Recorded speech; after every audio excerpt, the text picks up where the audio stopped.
बिस्मिल्लाहिर्रहमानिर्रहीम। सूरा शुअरा की आयत नंबर 106 देख लीजिए। इरशाद होता है, इज़ क़ाल लहुम अख़ूहुम नूहुन अला तत्तक़ून, जब उनसे उनके कौमी भाई नूह अलैहिस्सलाम ने फरमाया, क्या तुम अल्लाह से डरते नहीं हो। देखिए यहाँ पर गौर कीजिए, इज़ क़ाल लहुम अख़ूहुम नूह, यानी कि जब उनके भाई नूह ने कहा। अब जाहिर है कि हज़रत नूह अलैहिस्सलाम उनके निस्बन भाई थे, ना ही दीनी भाई थे। ना ही तो कोई निस्बत थी उनकी कि निस्बती भाई हों, और ना ही दीनी भाई थे। तो यहाँ भाई से मुराद ये है कि उनके कबीले के एक फर्द थे।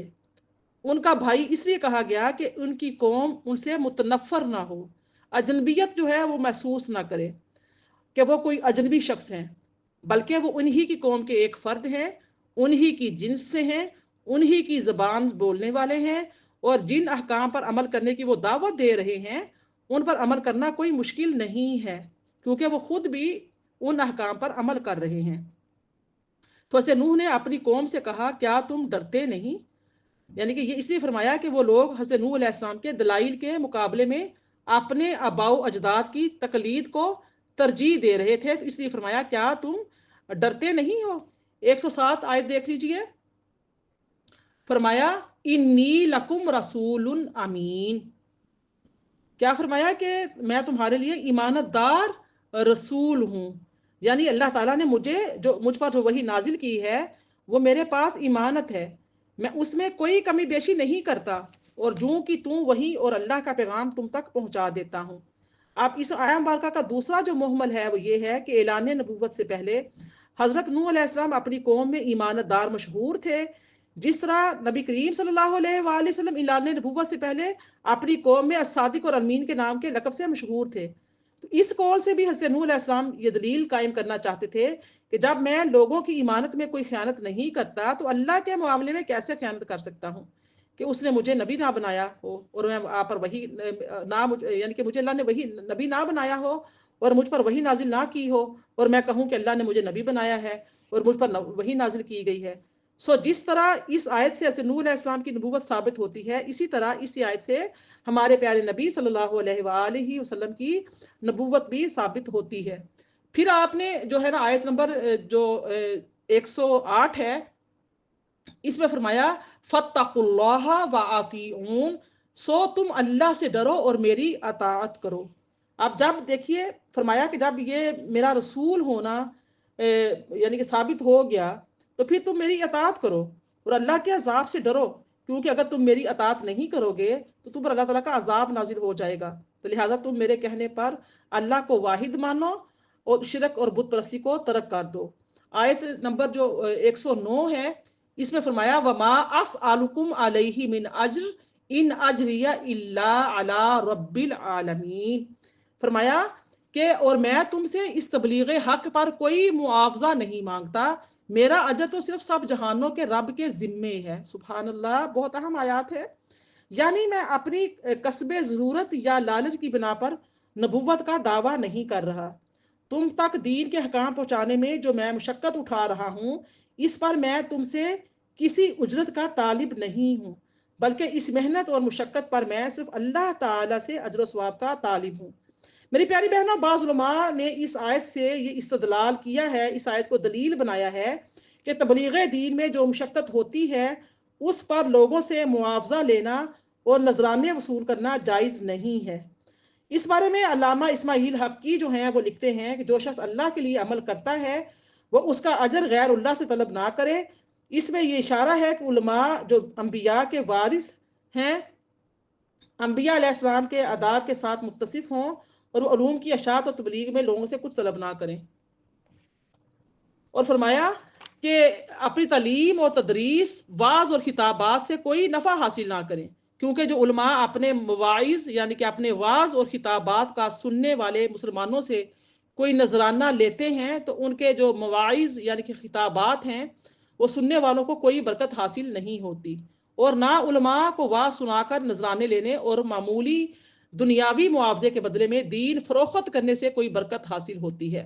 मेरी प्यारी बहनों, ये एक यानी कि तरफ की फिक्र है, सोच है, या लेकिन दूसरी तरफ जो है हजरत जो है अल्लामा इस्माइल हक़ी ने कुरान और हदीस की उजरत लेने में से सिर्फ बरकत की नफ़ी की है, जवाज की जो नफ़ी है वो नहीं की।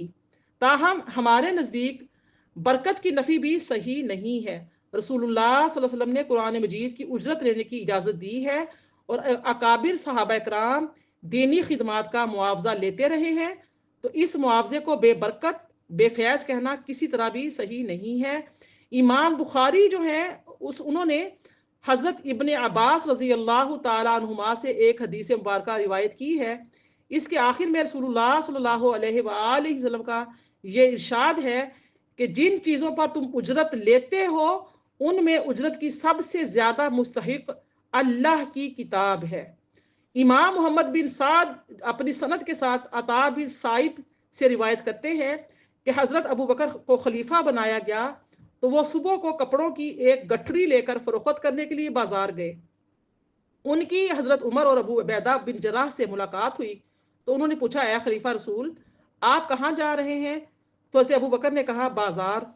उन दोनों ने यानी कि हज़रत उमर रदी अल्लाह ताला अन और हज़रत अबू उबैदा बिन जर्राह, इन दोनों ने कहा, आप क्या कर रहे हैं?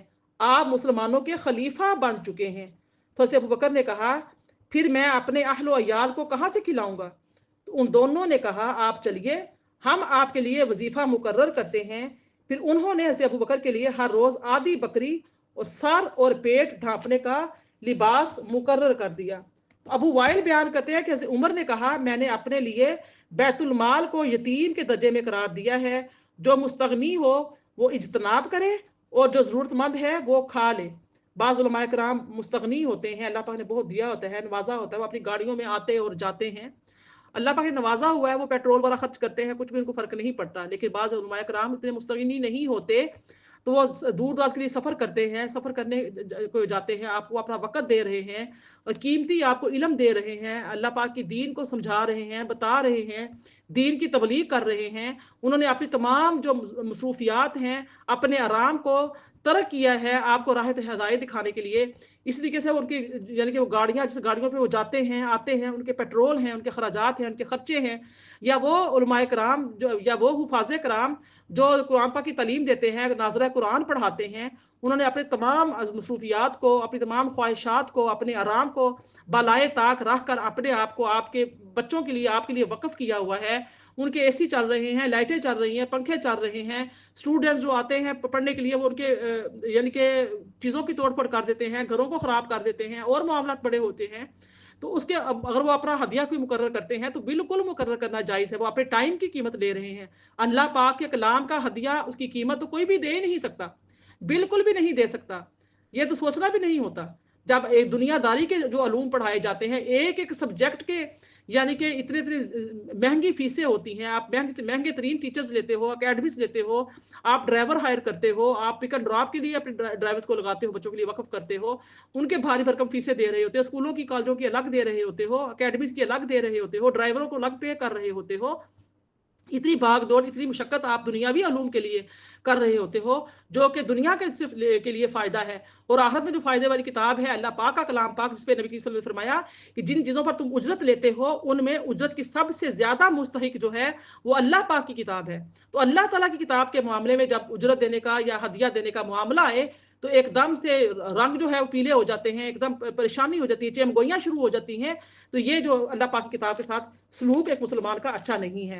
अबू वाइल बयान करते हैं कि और जिन रिवायत यानी कि आप फरमाते हैं कि जिन रिवायात में कुरान और हदीस की तालीम पर उजरत लेने से मना किया गया है वो तमाम जो रिवायात हैं वो सब ज़ईफ़ है। इसकी मुकम्मल जो तफसीर है वो शरह मुस्लिम में जिल्द नंबर 7 और सफ़ा नंबर जो है 1071 में बयान किया गया है। अब देखिए सूरा जो शुअरा है इसकी 110 आयत देख लीजिए। इसमें फरमाया फत्तकुल्लाह व अतीऊन, बस तुम अल्लाह से डरो और मेरी फरमा बरदारी करो। आप देखिए इस जगह ये सवाल पैदा होता है कि नूह अलैहिस्सलाम ने दोबारा यानी कि ये फिर फरमाया, यानी कि एक बार पहले फरमाया कि अल्लाह से डरो, अब फिर फरमाया कि तुम अल्लाह से डरो, ये दो बार ये कलाम क्यों फरमाया है? इसका जवाब जो है वो ये है कि पहले उन्होंने कहा था बेशक मैं तुम्हारे लिए ईमानतदार रसूल हूँ, उसके बाद फरमाया सो तुम अल्लाह से डरो और मेरी अतात करो, यानी जब मेरी रिसालत साबित हो गई तो तुम मेरी अतात करो वरना तुम अल्लाह के अजाब के मुस्तहिक हो गए। फिर दूसरी बार जब फरमाया कि मैं इस दीन तबलीग दीन पर तुमसे कोई उजरत तलब नहीं करता, तो दोबारा फरमाया सो तुम अल्लाह से डरो और मेरी अताअत करो। यानी जब ये वाज़ेह हो गया कि मेरा तुम्हें दीन पर पहुंचाना महज इखलास से है और मैं तुमसे इसका कोई मुआवजा नहीं ले रहा, तो तुम पर मेरी अताअत करना वाजिब है। खुलासा क्या है इसका? ये है कि आपने 2 मरतबा अपनी अताअत करने का हुक्म दिया। दोनों हुक्मों के 2 मुख्तलिफ असबाब हैं, 2 मुख्तलिफ सबब हैं। आयत नंबर 111 देख लें। क़ालू अनुमिनु लका वत्तबअकल अरज़लून, वो बोले क्या हम तुम पर ईमान ले आए, हालांकि तुम्हारी पैरवी यानी कि क्या है, हमारी जो पैरवी है मुआशरे के इंतहाई निचले और हकीर तबके के लोग कर रहे हैं। अस्तगफिरुल्लाह। यानी हज़रत नूह अलैहिस्सलाम की कौम ने कहा कि हम कैसे आप पर ईमान लाएं, हालांकि जो लोग आपकी पैरवी कर रहे हैं वो बहुत पसमानदा हैं, उनके पास मालो दौलत है, ना मुआशरे में कोई नुमाया हैसियत है। जब आपके साथ निचले दर्जे के लोग बैठे हुए होते हैं तो हम आपके साथ नहीं बैठ सकते। तो कुरान मजीद में उनके लिए अर्जलून का लफ्ज़ है, और ये जो अर्जल की जमा है अर्जलून, और यानी कि ये खसत और घटियापन जिनसे नफरत की जाए, उनकी कौम का मतलब ये था कि आपकी पैरवी नहायत बेवकत लोगों ने की है, जिनका कोई वजन और शुमार नहीं है, क्योंकि ये कम अकल लोग हैं, इनकी कोई हैसियत नहीं है, ये जूतियां गांठने वाले, हिजामत करने वाले लोग हैं। उनको क्या खबर कि किसकी इबादत करनी चाहिए और किसकी नहीं करनी चाहिए। यानी कि जो उनकी कौम थी, उनके नज़दीक इज्जत और वजाहत वाले लोग वो थे जिनके पास मालो दौलत हो, मुआशरे में उनका ऊंचा मकाम हो, और वो लोग उस बात से जाहिल थे कि अल्लाह ताला के नज़दीक उन लोगों के मच्छर के पर के बराबर भी हैसियत नहीं है। जितना मर्जी इंसान पढ़ लिख जाए, डॉक्टर बन जाए, इंजीनियर बन जाए, कैप्टन बन जाए, जहाज उड़ाता फिरे, जो मर्जी हो, जैसा मर्जी हो, जितना मर्जी पैसा बैंक बैलेंस माल दौलत रखने वाला हो, जाहो जलाल वाला हो, लेकिन अल्लाह पाक के जो नज़दीक क्या है, इन्ना अकरमकुम इंदल्लाहि अतकाकुम, सूरह हुजुरात की आयत 13 में आता है कि अल्लाह के नज़दीक तुम में सबसे ज़्यादा इज्जत वाला वो है जो सबसे ज़्यादा अल्लाह से डरने वाला और मुत्तकी है। यानी कि जो इंसान पैसा रखता है, माल रखता है, खुराफ शरिया काम करता है, हलाल हराम की तमीज़ नहीं करता और इतरा रहा है, अल्लाह के नज़दीक उसकी जो मिसाल है वो मच्छर के पर के बराबर की भी हैसियत नहीं है। क्योंकि जो असल नेमत तो आखिरत की नेमत है, और ये नेमत अल्लाह ताला के खौफ, अल्लाह की अतात, उसके नबी की मोहब्बत, उसके नबी सल्लल्लाहु अलैहि वसल्लम की मोहब्बत, उसकी इत्तबा से हासिल होती है। तो सो इज्जत और वजाहत वाला वही है जो इस नेमत से सरफराज हो गया, जिसको अल्लाह के हबीब की, अहले बैत अतहार की मोहब्बत नसीब हो गई, नबी करीम की इत्तबा नसीब हो गई। तो वही जो है क्या है, अल्लाह के नज़दीक यानी कि इज्जत वाला है, वजाहत वाला है। और अर्जल और पसमानदा वो है जो इस नेमत से महरूम हो। इसी तरह हमारे प्यारे नबी सल्लल्लाहु अलैहि वसल्लम के ज़माने में कुफार कुरैश आपके सहाब को अर्जल और घटिया कहते थे, और हर ज़माने में अम्बिया अलैहिस्सलाम के पैरोकार को मुतकब्बर लोग अर्जल और घटिया कहते रहे हैं। और अम्बिया अलैहिस्सलाम के ज़्यादातर पैरोकार वही होते हैं जिनको मुआशरे में कम हैसियत, बेवकत और घटिया समझा जाता है। इसी तरह औलिया अल्लाह जो अम्बिया अलैहिस्सलाम के अलूम के वारिस होते हैं, इनका ताल्लुक भी मुआशरे के उसी तबके से होता है जिसको पसमानदा कहा जाता है। और बहुत कम मालदार लोग और दुनियावी सरदारों को वलायत की दौलत अल्लाह पाक नसीब फरमाता है। आप देख लीजिए कि आजकल जो हमारा मुआशरा है, हमारे मुआशरे में ज्यादा इज्जत वाला उसको समझा जाता है जो सरमायादार हो, वजीर हो, उसका बैंक बैलेंस हो, या किसी बड़े इदारे में बहुत बड़ी नौकरी करता हो, बहुत बड़ा अफसर हो, ख्वाब उसकी दौलत जो है वो स्मगलिंग, जैली अशिया बनाने, सूदी कारोबार, नशा आवर अशिया की फरोख्त और रिश्वत से हासिल हुई हो। जो शख्स जितना ज्यादा हराम जराए से रोजी हासिल करने वाला हो वो उतना ही बड़ा इज्जतदार है। अस्तगफिरुल्लाह, यानी कि इल्ला माशाअल्लाह। और जो जमीन खोदने वाला, सड़कें और मकान बनाने वाला, मजदूर हो, मेहनत मुशक्कत से दीवारों पर रंग करने वाला हो, रंगरेज हो, जूती की मरम्मत करने वाला मोची हो, जो अपनी मेहनत मुशक्कत से रिज़्क़ हलाल खाता हो, उसको निचले दर्जे का और घटिया जात का समझा जाता है, कमी कमीन समझते हैं, और इसको अशराफ में शुमार नहीं किया जाता।